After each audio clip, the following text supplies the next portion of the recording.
নমস্কার সবাইকে, চলে এসেছি হরগৌরী পাইস হোটেলের নতুন একটি আপডেট নিয়ে। আজকের গল্পের শুরুতেই আপনারা দেখতে পাবেন গৌরী বাচ্চাদের সবার জন্য ক্রিসমাসের উপলক্ষে কেক বানিয়েছে এবং বাচ্চারা সুন্দর করে হরগৌরী পাইস হোটেলটাকে সাজাচ্ছে। এইদিকে সাজানো কমপ্লিট হয়ে গেছে আর সাথে সাথে গৌরীর বানানো কেকটাও তৈরি হয়ে গেছে এবং গৌরী সব বাচ্চাদেরকে ডেকে বলে, নেই এবার কেকও রেডি হয়ে গেছে তোদের জন্য। তারপর বাচ্চারা সবাই খুশি হয়, বলে যে এবার কেক কেটে আমরা কেক খাবো। এমন সময় দামিনী এসে বলে যে কি হচ্ছে এখানে, আর এখানে এত হাল্লা কেন হচ্ছে? ঘরের থেকে শোনা যাচ্ছে এই চিৎকার চেঁচামেচি, ঘরে তো বসাও যাচ্ছে না। এরপর গৌরীকে বলে যে এটা খেলার জায়গা নয়, এটা হোটেল, এটা ব্যবসার জায়গা, আর এটা আমার হোটেল, তাই তাড়াতাড়ি বাচ্চাদেরকে কেক খাইয়ে এখান থেকে বিদায় করো তো। এরপর গৌরী বাচ্চাদেরকে বলে, কিরে তোদের কি খারাপ লেগেছে? তোরা কেন খারাপ পাচ্ছিস? বকা তো আমি খেয়েছি, চল এবার কেকটা খেয়ে নিবি। এরপর গৌরী সবাইকে কেক ভাগ করে দিয়ে দেয়। এরপর গৌরী দেখতে পায় যে সোম সেখানে নেই। তখন গৌরী সবাইকে জিজ্ঞাসা করে যে সোম কোথায়। এরপরে দেখা যায় যে সেখানে সোম এসে দরজার বাইরেই দাঁড়িয়ে থাকে। তখন গৌরী সোমকে নিয়ে আসে। এরপর বলে যে কিরে তুই ওখানে দাঁড়িয়ে কি করছিস, এখানে এসে কেক খা। সোমকে দেখে গুরুমা বলে যে এই আবার এখানে কেন এসেছে, তারপর ওর বাবা আবার আমাদের বিরুদ্ধে কেস করবে।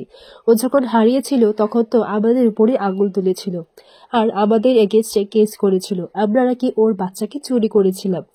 আর তুমি আবার এই বাচ্চাটাকে আবার এখানে নিয়ে এলে কেক খাওয়াতে।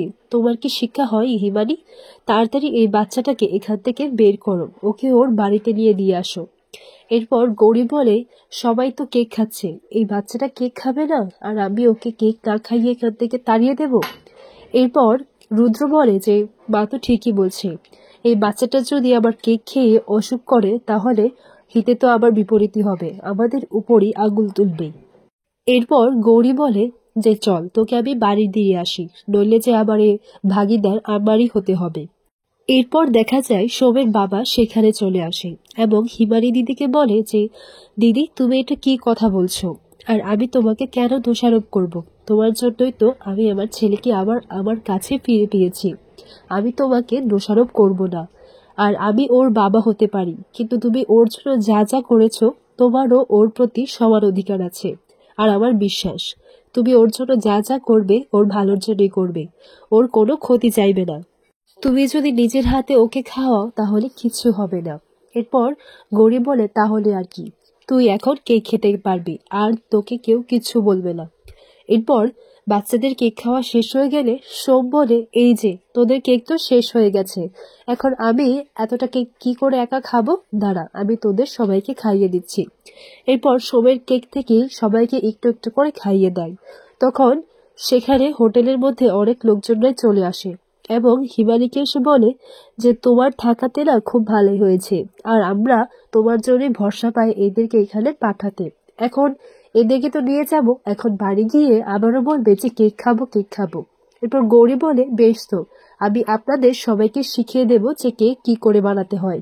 বাচ্চাদের ঠাম্মিরা বলে, তুমি এদেরকে কত কিছু রান্না করে খাওয়াও, কত আদর যত্ন ভালোবাসা দাও, আমরা যদি ভালো রান্না করে খাওয়াতে পারতাম তাহলে তো ওদের মুখে হাসিটা ফুটতো, আর ওদের এই হাসিটা দেখেই তো আমাদের শেষ বয়সটা কেটে যেত।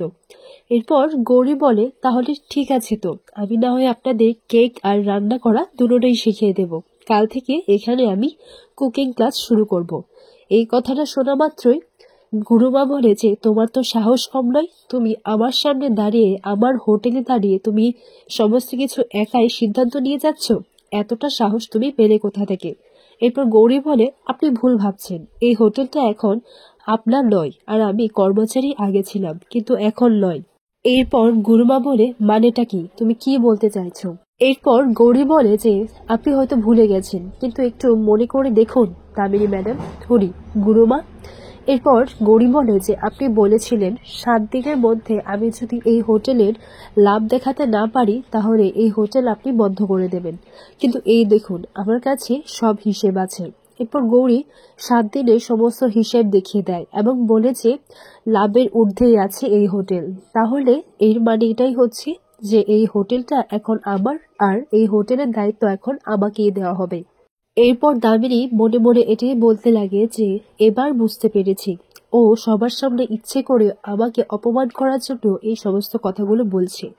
আর আমার বেটাটাও হয়েছে তেমন, সবার সামনে অপমান করছে, তার সত্ত্বেও ও কিছু বলছে না, চুপ করে দাঁড়িয়ে রয়েছে।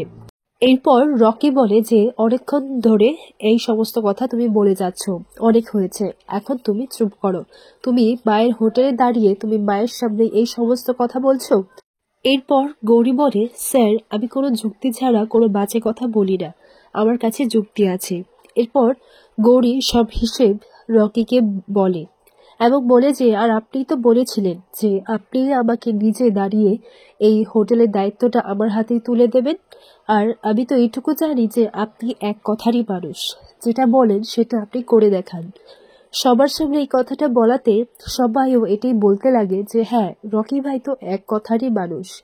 এরপর দামিনী রকিকে গিয়ে বলে যে তোকে কিন্তু এই মেয়েটা কথার জালে প্যাচ ফেলার চেষ্টা করছে, তুই কিন্তু ওর কথায় আসিস না। এরপর রুদ্র বলে, কিন্তু মা, ও তো কোনো কিছু ভুল বলছি না, ও তো ঠিকটাই বলছি, আর আমিও তোকে কথা দিয়েছি, আর আমি যখন কথা দিয়েছি তাহলে এই হোটেলের দায়িত্ব হিমানি পাবে। এরপর ঈশা এসে বলে যে এই হোটেলের দায়িত্ব তো বিয়ের পর আমার পাওয়ার কথা, তাহলে তুমি এই বাইরের মেয়েটাকে দিয়ে দিচ্ছ। এরপর রকি বলে, দেখো ঈশা, সবাই জানে যে রকি ভাইয়ের কথার দাম আছে, আর আমি আমার কথা রাখতে জানি। এরপর সবার সামনে রকি গৌরীকেই হোটেলের দায়িত্বটা দেয়, আর গৌরী তখন ভাবুক হয়ে যায়, তার চোখে জল এসে পড়ে। গৌরী মনে মনে এটাই বলতে লাগে যে মহেশমতি, তোমার গৌরী তোমার এই প্রাণের চাইতেও হোটেলটা বাঁচাতে পেরেছে। এরপর এইদিকে দামিনী রেগে গিয়ে বলে যে যা খুশি তাই কর, এই বলে সেখান থেকে চলে যায়। এরপর গৌরী সেই সবাইকে বলে যে এখন এই হোটেলটা থাকবে, আর হ্যাঁ, তোমরা যে কেকগুলো বানাতে শিখে যাবে সেই কেকগুলো এই হোটেলে বিক্রি হবে, আর তোমাদেরও কিছু টাকাও আয় করার সুযোগ পেয়ে যাবে। আর সেই মহিলারা বলে, হ্যাঁ, সংসারে তো অভাবে লেগে থাকে, তাই আমরা কিছুটা না হয় অভাব গুছোতে একটু সাহায্য করতে পারবো, আর সব দিকেই ভালো হলো। আর রকিকেও বলে যে তুমি খুব খুশি থাকবে, তোমার ভালো হোক রকি ভাই।